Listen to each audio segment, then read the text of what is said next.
What's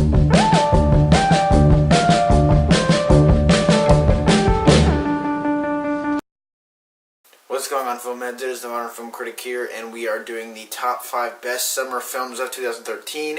We got Iron Man 3, we got Pacific Rim, we got so many blockbusters. It's time to choose what films were the best ones. And overall, it was a good summer, but it wasn't great as I thought it was going to be. It was just good. We had films like Man of Steel come out that I was thoroughly disappointed in, but then you also had films that come out that actually shocked me quite a bit, and then I will get to that here in a second with my top 5 best films of the summer.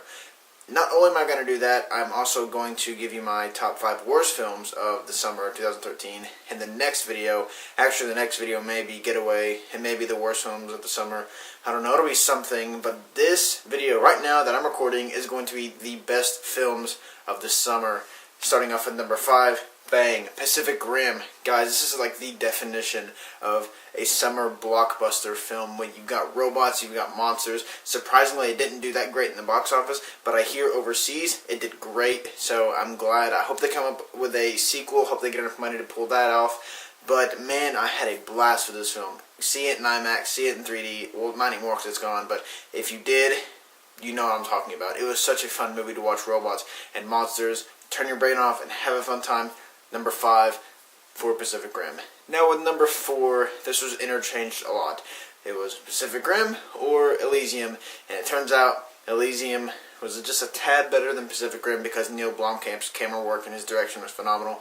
But Neil Blomkamp's Elysium, I thoroughly enjoyed that film as well. Didn't like it as much as I thought I was going to. It was one of those where I was sort of underwhelmed, but it was still fun. It was still great. The story was really good.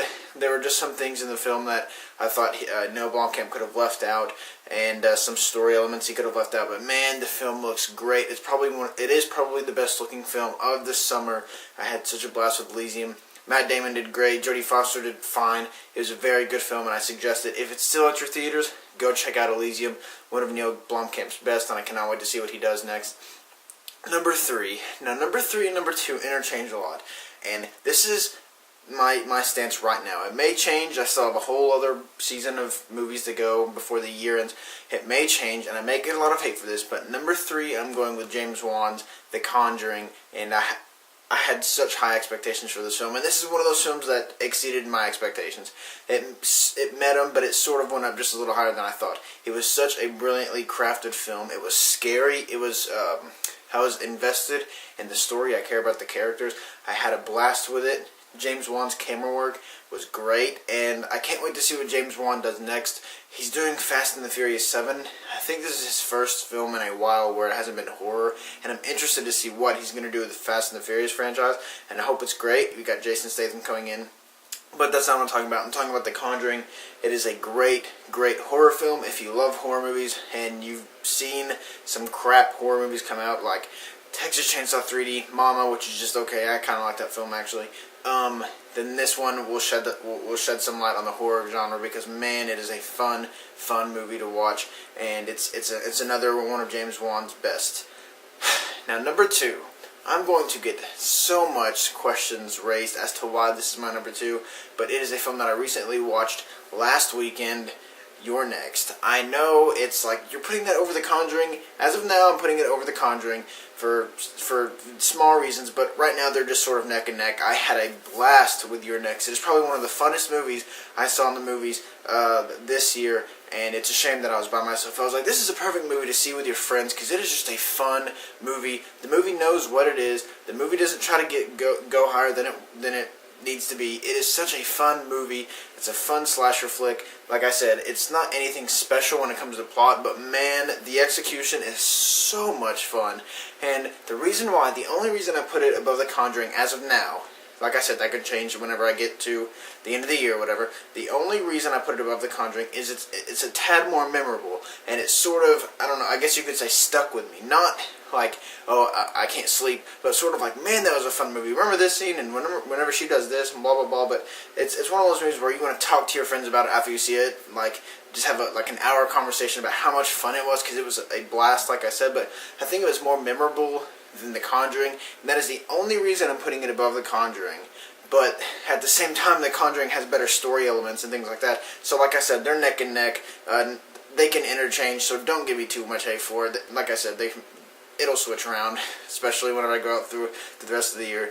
Both great horror films, and I'm really glad to say that I got 2 horror films on my top 5 list of the summer, and it's really cool to say that because last year we didn't have a great year for horror flicks.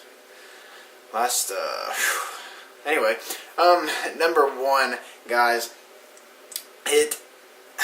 this was such a wonderful breath of fresh air because it was at the start of the summer, and I was like, is this what we're in for the summer? If it is, I'm pumped.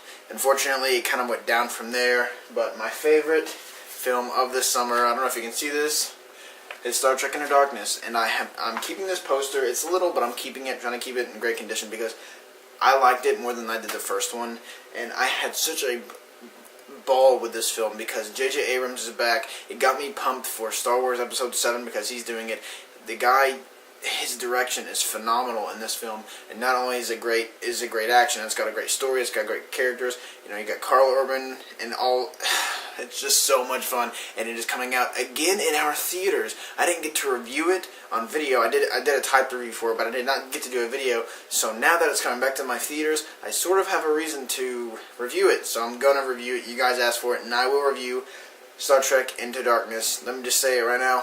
I love it. It is a wonderful, wonderful movie. You probably don't have to see the review now because I'm just spilling the beans right now. But Star Trek Into Darkness, guys, is so great. And I'm sort of like, do Star Wars later, J.J. Abrams, because I want to see the next Star Trek installment. But I know Star Trek is probably not going to, another Star Trek film will not come until later because he's got to do Star Wars. But I cannot wait to see the next Star Trek film. This got me even more pumped for it because I love this film so much, and that is why it's my number 1 favorite film of this summer.